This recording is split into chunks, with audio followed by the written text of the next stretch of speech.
Very good morning to all of you. देखिए, आज जो हम टॉपिक डिस्कस करने जा रहे हैं वो एक नया चैप्टर है और वो है वैदिक काल के बारे में। वैदिक काल को देखिए दो भागों में बांटा जा सकता है, ऋग्वैदिक काल और उत्तर वैदिक काल। आमतौर पर ये माना जाता है कि जो ऋग्वैदिक काल है वो 1500 से लेकर 1000 ईसा पूर्व तक था, और जो उत्तर वैदिक काल है वो 1000 से लेकर 600 ईसा पूर्व तक था। मैंने आपको बताया था कि जो ईसा पूर्व है they are on the decreasing side, वो घट रहे हैं और ईसवी आगे बढ़ते हैं। तो टोटल अगर हम पीरियड निकाल लें तो ये 1500 ईसा पूर्व से लेकर और 600 ईसा पूर्व तक के बीच का जो काल है ना, इसको वैदिक काल बोलते हैं। ठीक है। अब आपका जो सिलेबस है उसमें दोनों कालों के बारे में पढ़ना है, ऋग्वैदिक काल के बारे में भी, उत्तर वैदिक काल के बारे में भी। और क्वेश्चन जो है यूनिवर्सिटी में जो क्वेश्चन पूछा जाता है वो दोनों तरह से पूछा जा सकता है। हमें पढ़ना दोनों कालों की, हमें सामाजिक, धार्मिक, आर्थिक, राजनीतिक स्थिति के बारे में हमें पढ़ना है। तो क्वेश्चन ऐसे भी आ सकता है कि वैदिक काल के सामाजिक जीवन का वर्णन करें। तो अगर क्वेश्चन ऐसे आ जाएगा तो आपको दोनों कालों के बारे में देना होगा। आप अलग अलग भी दे सकते हो, और एक जो है ना अपना वैदिक काल के बारे में एज अ होल भी दे सकते हो। लेकिन अगर क्वेश्चन ये आ जाए कि ऋग्वैदिक कालीन सामाजिक व्यवस्था का वर्णन करो, तो केवल आपको ऋग्वैदिक काल की ही देनी है सामाजिक व्यवस्था। ठीक है, या आर्थिक या धार्मिक राजनीतिक। तो ये जो मैं लेक्चर दूंगा आपको, इसमें क्या है कि मैं जैसे पॉइंट बताऊंगा, तो पॉइंट में ऋग्वैदिक काल के बारे में बताऊंगा, उत्तर वैदिक काल के बारे में बताऊंगा, तो दोनों इकट्ठे हो जाएंगे। मतलब मैं अलग से नहीं बताऊंगा आपको कि ऋग्वैदिक काल में ये था, उत्तर वैदिक काल में ये था। मैं आपको एक साथ ही पॉइंट्स में बता दूंगा। तो आज हम पढ़ते हैं वैदिक काल के सामाजिक जीवन की। तो सबसे पहले हम बात करते हैं सामाजिक संगठन किस प्रकार का था। तो देखिए, वैदिक कालीन समाज जो था उसमें जो सबसे छोटी इकाई थी समाज की वो थी परिवार। परिवार का जो मुखिया होता था उसको कुलाप कहा जाता था। ठीक है, परिवार के मुखिया को कुलाप कहा जाता था। और ये जो होता था ये आमतौर पर परिवार में जो सबसे बड़ा पुरुष होता था वो जो है कुलाप होता था या मुखिया होता था। ठीक है, या कुल से निकला है ये जो शब्द है ना, कुलाप। परिवार मतलब कुल, और परिवार का जो मुखिया है उसको कुलाप कहा जाता था। ये सबसे सबसे बड़ी उम्र का जो पुरुष होता था वही जो है उस समय मुखिया बनता था। प्रत्येक परिवार में जैसे भाई बहन, चाचा चाची और पति पत्नी ये सब हुआ करते थे, दादा दादी, संयुक्त परिवार प्रणाली उस समय प्रचलित थी। परिवार का जो मुखिया होता था वो इन सब की देखभाल का दायित्व जो है उसके पास होता था। उसके पास सारे अधिकार होते थे। अगर कोई अनुशासन भंग करता था तो मुखिया उसे कठोर दंड भी दिया करता था। ये सब बातें जो है ये उस समय के ग्रंथों में लिखी गई हैं। और पिता की मृत्यु के बाद पिता की संपत्ति में बड़े पुत्र का जो है अधिक भाग निकलता था। और जो परिवार का जो मुखिया होता था उसी की अध्यक्षता में परिवार में जो सदस्य होते थे, उसके बच्चे होते थे, उसके जो विवाह है वो संपन्न करवाए जाते थे। और उत्तर वैदिक काल में भी यही स्थिति रही। उत्तर वैदिक काल में भी कुलाप या पिता ही घर का मुखिया होता था। वो पूरे परिवार पर नियंत्रण रखता था। पिता की अनुपस्थिति में जो भाई होता था, यानी जो उसका पुत्र होता था, वो बहन के संरक्षक के रूप में कार्य किया करता था। और परिवार में जो मतलब विवाह की जो प्रथा है वो काफ़ी पवित्र मानी जाती थी। तो कुल मिला के बात यह है कि परिवार सबसे छोटी इकाई थी। परिवार को कुल कहा जाता था, कुल के मुखिया को कुलाप कहा जाता था। पितृ सत्तात्मक परिवार थे, यानी पितृ प्रधान, या जहाँ पे पुरुष जो है उसकी सत्ता चलती हो परिवार में। इसके बाद हम बात करते हैं कि उस समय जो सोसाइटी थी that was basically a tribal organisation. देखिए उस समय आर्य जो है ना, हम ऋग्वैदिक उत्तर वैदिक आर्यों की बात कर रहे हैं, तो आर्य उस समय कबीलों में बटे हुए थे। ठीक है। और ऋग्वैदिक काल में तो छोटे छोटे जो है राज्य थे, मतलब बहुत सारे कबीले थे और कबीलों के अपने अपने क्षेत्र थे, उनको आप छोटे छोटे राज्य कह लो। लेकिन उत्तर वैदिक काल में परिवर्तन आया। छोटे छोटे कबीलों के स्थान पर बड़े बड़े जनपदों का जो है जन्म हुआ। ठीक है। जैसे हम बात करते हैं 6ठी सदी ईसा पूर्व में 16 महाजनपदों का उदय, 16 महाजनपदों का उदय हुआ था। और क्या हुआ था कि उत्तर वैदिक काल में तो लोहे की तकनीक पर आधारित एक नई कृषि प्रणाली का जन्म हुआ था, जिससे ज़्यादा से ज़्यादा क्षेत्रों को साफ किया जा सका, उनको मतलब जंगलों को साफ किया जा सका और कृषि योग्य बनाया जा सका। धीरे धीरे बड़े बड़े राज्यों की स्थापना हो गई और आर्यों का जो विस्तार था, जो पहले उत्तर पश्चिमी क्षेत्र तक सीमित था, अब गंगा यमुना दोआब के क्षेत्र तक फैल गया। और जो धीरे धीरे जो कबीलाई समाज था ना ऋग्वैदिक काल का, उसका स्थान अब बड़े बड़े नगरों और जनपदों ने ले लिया। तो ये एक चेंज आया कि जो ऋग्वैदिक काल में जो ऑर्गेनाइजेशन थी वो बेसिकली ट्राइबल ऑर्गेनाइजेशन थी, लेकिन उत्तर वैदिक काल में बड़े बड़े जनपदों का अस्तित्व हो गया। इसके बाद हम बात करते हैं सामाजिक स्थिति में विवाह के बारे में। तो देखिए विवाह एक पवित्र संस्कार माना जाता था और ऋग्वेद के अनुसार विवाह का जो उद्देश्य माना गया है वो गृहस्थ आश्रम में प्रवेश करके मनुष्य को देवताओं के लिए यज्ञ करना और संतान उत्पत्ति के लिए योग्य बनाना, ये जो है मुख्य उद्देश्य माना गया है। मनुस्मृति जो है उसमें विवाह के 3 उद्देश्य बताए हैं। एक तो धार्मिक कृत्य यानी देवताओं की उपासना करना, एक संतान उत्पत्ति करना और काम इच्छा की पूर्ति करना। ये जो है मनुस्मृति में 3 उद्देश्य बताए हैं। अब क्या हुआ कि पहले तो विवाह साधारण हुआ करते थे, लेकिन अब जो उत्तर वैदिक काल में जो विवाह है वो 8 प्रकार के विवाह प्रचलित थे, जिसमें ब्रह्म विवाह, दैव विवाह, प्रजापत्य विवाह, आसुर विवाह, राक्षस विवाह, पैशाच विवाह, गंधर्व विवाह आपने सुना होगा। तो उस समय कितनी आयु में विवाह होते थे ये कहना कठिन है। बाकी अकॉर्डिंग टू ऋग्वेद 16 से 17 वर्ष की जो आयु है वो जो है सबसे उचित मानी जाती थी विवाह के लिए। और कई स्थानों पर हमें बाल विवाह का भी उल्लेख मिलता है। बाकी जो marriageable age according to Rigveda जो मानी जाती थी कि किसी भी कन्या के रजस्वला होने के पश्चात ही उसका विवाह किया जा सकता था, तो वो 16 से 20 वर्ष की आयु या 16-17 वर्ष की आयु मानी जाती थी। जो पुरुष होता था उसके लिए थोड़ी ज़्यादा एज थी, 18-19 तक, और स्त्री के लिए जो है 16-17 की जो एज है वो मैरिजेबल एज समझी जाती थी। तो देखिए इसके बाद हम अगर सामाजिक जीवन में बात करें तो स्त्रियों की स्थिति के बारे में बात करते हैं। तो देखिए ऋग्वैदिक काल में स्त्रियों की स्थिति बहुत अच्छी थी। वैसे ऐसा लगता नहीं है कि इतने समय पुरानी बात हम कर रहे हैं और स्त्रियों की स्थिति अच्छी हो, लेकिन ये एक आश्चर्य की बात है कि ऋग्वैदिक काल में स्त्रियों की स्थिति बहुत अच्छी थी। उनका घर में पूरा मान सम्मान था, शिक्षा अर्जित करने का भी उनको अधिकार था।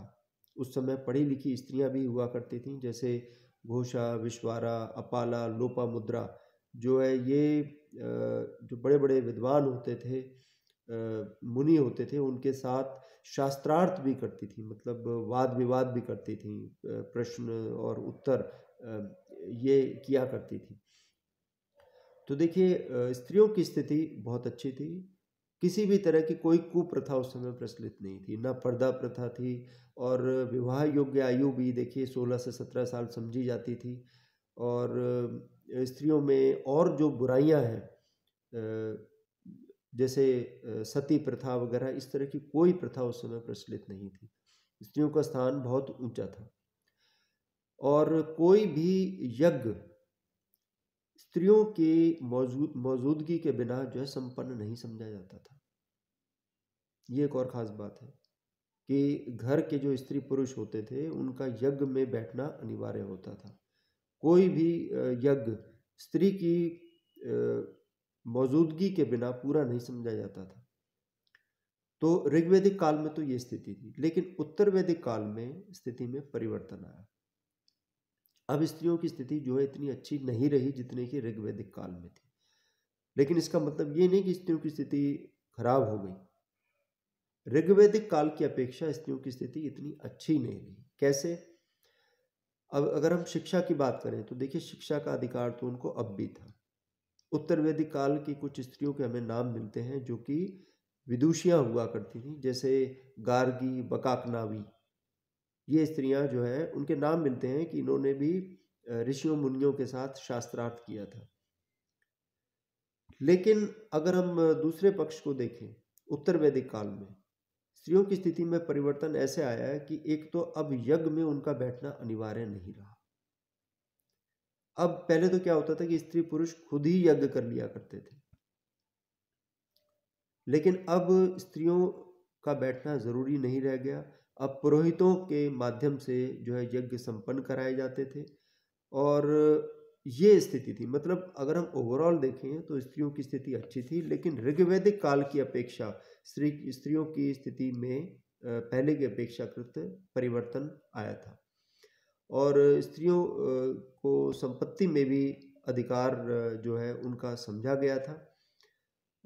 उत्तर वैदिक काल में एक तो ये भी परिवर्तन आया था कि ऋग्वैदिक काल में तो एक से अधिक विवाह का प्रचलन नहीं था, लेकिन उत्तर वैदिक काल में बहुविवाह यानी एक से अधिक विवाह का प्रचलन हो गया था। तो इस तरह से हम कह सकते हैं कि थोड़ा सा परिवर्तन आया। स्त्रियों की स्थिति पहले की अपेक्षाकृत इतनी अच्छी नहीं रही। अच्छा, वैदिक काल में एक और जो व्यवस्था उस समय प्रचलित थी वो थी आश्रम व्यवस्था, जिसे वर्ण आश्रम व्यवस्था भी कहा जाता है, कि मनुष्य के जीवन को, एक आदर्श जीवन को 100 वर्ष का मानते हैं। हम कहते हैं ना भाई 100 वर्ष जिए, तो 100 वर्ष के जीवन को आदर्श जीवन मानकर मनुष्य के जीवन को बराबर चार भागों में बांट दिया गया, 25-25 वर्ष के, और ये कहलाते थे आश्रम। जैसे मनुष्य किसी आश्रम में जाकर ठहरता है, तो जैसे पहले 25 साल एक आश्रम में ठहरेगा, उसको नाम दिया गया ब्रह्मचर्य आश्रम।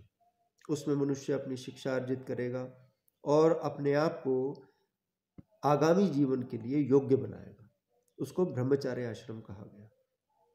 अगले जो 25 वर्ष हैं, ठीक है, यानी 26 से लेकर 50 तक, वो गृहस्थ आश्रम में रहेगा। इसका मतलब ये है कि वो विवाह करेगा, वो जीवोपार्जन करेगा, संतान उत्पत्ति करेगा, अपनी सभी इच्छाओं को पूरा करेगा।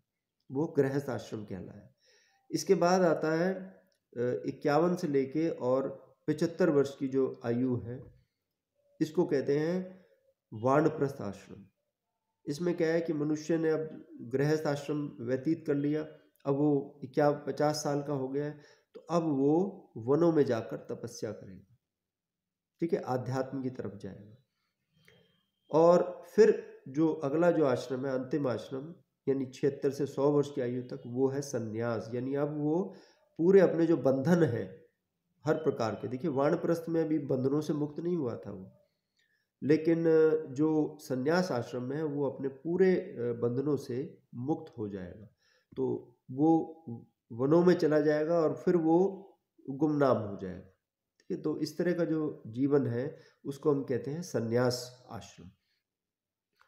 अच्छा, ये तो बात होगी आश्रम की। अब हम बात करते हैं पहनावे की। तो पहनावा देखिए ऋग्वैदिक उत्तर वैदिक काल में एक जैसे रहा। उस समय साधारणतः जो आर्य थे वो 3 प्रकार के वस्त्र धारण किया करते थे। एक होता था अधिवास, एक होता था वास और एक होता था नीवी। जो अधिवास होता था वो शरीर के ऊपरी भाग पर पहना जाता था, शॉल की तरह, ठीक है। जो वास होता था वो शरीर के मध्य भाग में पहना जाता था, और जो नीवी होता था वो शरीर के निचले भाग में पहने जाने वाला वस्त्र था। उस समय सूती, ऊनी, रेशमी तीनों किस्म के वस्त्र धारण किए जाते थे। जो पुरुष थे वो धोती या तहमत लंकोट जो है धारण किया करते थे, और स्त्रियां जो है लहंगा चोली साड़ी इस प्रकार के वस्त्र धारण किया करती थी। उत्तर वैदिक काल में स्त्रियां जो है कुछ डिफरेंट टाइप ऑफ क्लोथ्स भी धारण किया करती थी, जिन्हें अतक द्रापी पेशस कहा जाता था। ये अलग तरह के वस्त्र हुआ करते थे। भोजन की अगर हम बात करें तो भोजन बड़ा ही सादा और बहुत ही पौष्टिक हुआ करता था।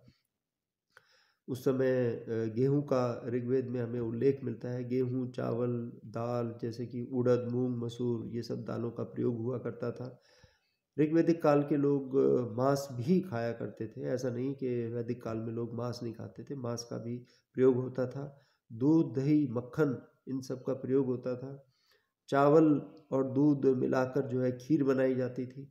सत्तू भी पिया करते थे, जैसे आज के समय में राबड़ी का प्रयोग होता है, जिसमें जौ को भूनकर उसमें दूध, दही, लस्सी मिलाकर उसको तैयार किया जाता था। तो सत्तू भी उस समय पिया जाता था।